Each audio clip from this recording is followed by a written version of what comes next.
CM updates.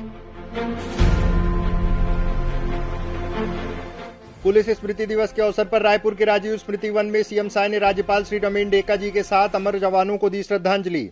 Police स्मृति दिवस के अवसर पर आयोजित परेड कार्यक्रम में शामिल हुए सीएम साय ने कहा, पुलिस और सुरक्षा बलों को स्मरण करने और उन्हें नमन करने का दिन। सीएम साय के नेतृत्व में जल संरक्षण की दिशा में जारी हैं प्रयास। राष्ट्रपति श्रीमती द्रौपदी मुर्मू जी कांकेर जिले की मासूल पानी ग्राम पंचायत को राष्ट्रीय जल पुरस्कार से करेंगी सम्मानित। सीएम साय के नेतृत्व में विकास के नए आयाम हो रहे, स्थापित एयर कनेक्टिविटी से जुड़ा सरगुजा। खबरें विस्तार से। राज्यपाल श्री रमेन डेका और मुख्यमंत्री श्री विष्णुदेव साय आज पुलिस स्मृति दिवस के अवसर पर राजधानी रायपुर के राजीव स्मृति वन स्थित शहीद वाटिका पहुंचे।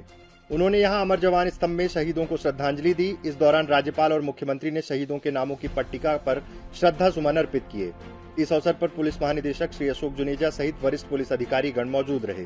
राज्यपाल श्री रमेन डेका और मुख्यमंत्री श्री विष्णुदेव साय आज चौथी वाहिनी छत्तीसगढ़ सशस्त्र बल माना रायपुर के प्रांगण में पुलिस स्मृति दिवस के अवसर पर आयोजित परेड कार्यक्रम में शामिल हुए।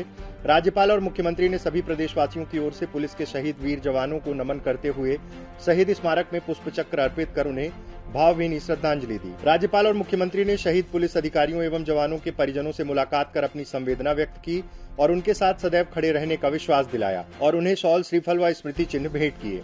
कार्यक्रम में मुख्यमंत्री श्री विष्णुदेव साय ने कहा कि पुलिस और सुरक्षा बलों के योगदान का स्मरण करने और उन्हें नमन करने का दिन है।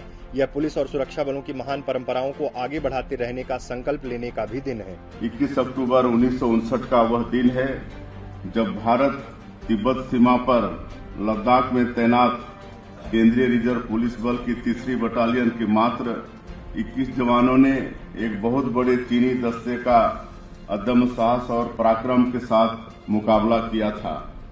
इस दस्ते पर चीनी दस्ते ने घात लगाकर हमला किया था। केंद्रीय रिजर्व पुलिस बल के 10 जवानों ने मातृभूमि की रक्षा करते हुए अपने प्राण न्यौछावर कर दिए थे।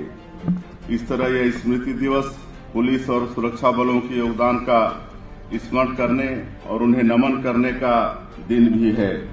यह दिन पुलिस और सुरक्षा बलों की महान परंपराओं को आगे बढ़ाते रहने का संकल्प लेने का भी दिन है। पुलिस स्मृति दिवस हमारे अमर शहीदों की अमर शौर्य गाथा को कहने सुनने का दिन है और इसे एक पीढ़ी से दूसरी पीढ़ी तक पहुंचाते रहने के उद्यम का दिन भी है। श्री साय ने कहा कि पुलिस जवान नक्सल पीड़ित क्षेत्रों के विकास और दुर्गम क्षेत्रों तक शासन की योजनाओं का लाभ पहुंचाने में अपना योगदान दे रहे हैं। हमारे सुरक्षा बलों के जवान अपने साहस और पराक्रम से पूरी सफलता के साथ नक्सलवाद का मुकाबला कर रहे हैं और उसे लगातार पीछे धकेल रहे हैं।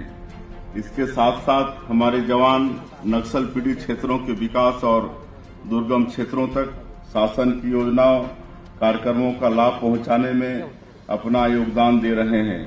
हमारे जवानों के कारण ही इन पहुंच विहीन क्षेत्रों में नियत नेलानार, पीएम जनमन, धरती आबा जनजातीय ग्राम उत्कर्ष अभियान जैसी योजनाओं के माध्यम से सड़क, बिजली, पानी, मोबाइल टावर, स्कूल, आंगनबाड़ी, अस्पताल जैसी अधोसंरचनाओं का विकास तेजी से हो पा रहा है।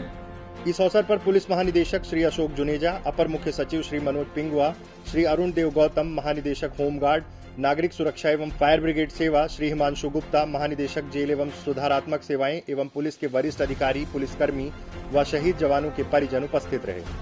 मुख्यमंत्री श्री विष्णुदेव साय के नेतृत्व में प्रदेश में जल संरक्षण की दिशा में बड़े प्रयास किए जा रहे हैं। जल संरक्षण के क्षेत्र में उल्लेखनीय कार्य के लिए कांकेर जिले की मासूल पानी ग्राम पंचायत को राष्ट्रीय जल पुरस्कार से सम्मानित किया जाएगा।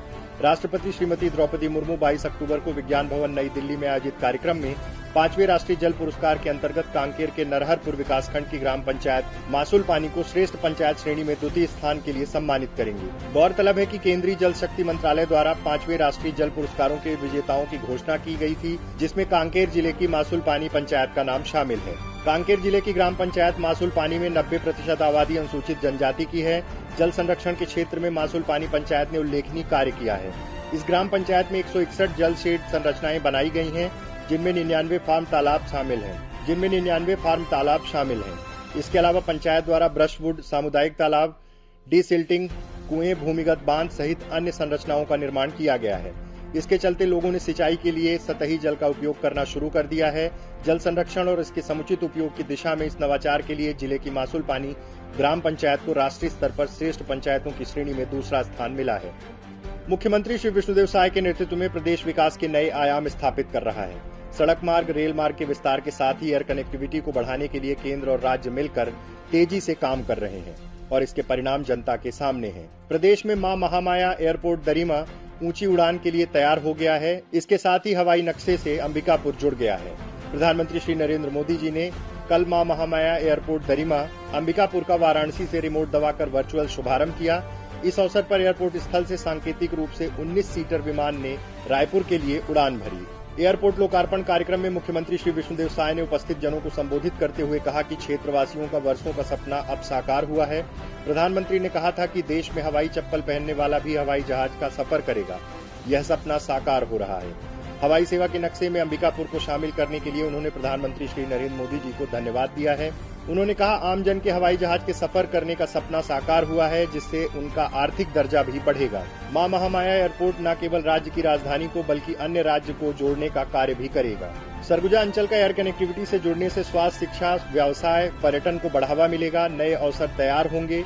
युवाओं के लिए रोजगार के रास्ते खुलेंगे।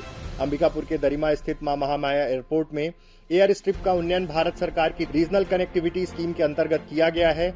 यह एयरपोर्ट 365 एकड़ में फैला हुआ है। इसे 80 करोड़ रुपए की लागत से तैयार किया गया है। यह एयरपोर्ट 3 CVFR कैटेगरी का है। इसमें 72 सीटर विमान लैंड कर सकते हैं।